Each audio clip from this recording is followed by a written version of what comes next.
Suite à la découverte macabre dans la bande de Gaza, la défense civile de l'enclave palestinienne a affirmé avoir exhumé ces 3 derniers jours pas moins de 400 corps de personnes assassinées et enterrées par le génocidaire sioniste dans des fosses communes à l'intérieur de l'hôpital Nasser de Khan Younes, l'un des plus importants hôpitaux de l'enclave palestinienne.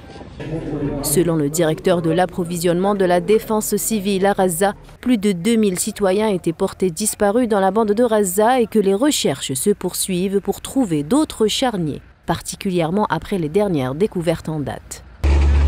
La défense civile a présenté des preuves étayant que l'occupation sioniste avait exécuté des Palestiniens dans le complexe médical Nasser et les avait enterrés dans des fosses communes situées dans la cour du complexe.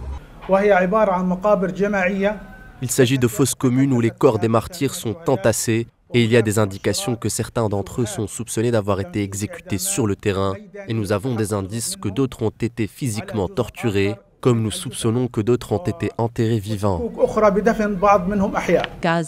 Les Nations Unies et l'Union européenne de leur côté exigent une enquête indépendante sur les fosses communes.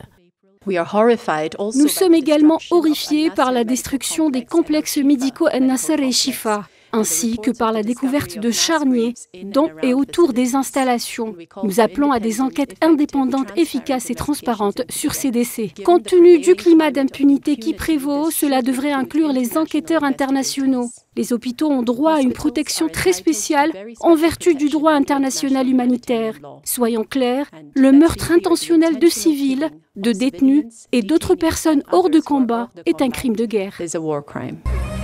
Et c'est sans grande surprise que l'occupant sioniste a nié malgré les preuves irréfutables avoir enterré des corps palestiniens et a déclaré que ces affirmations étaient sans fondement selon un quotidien sioniste.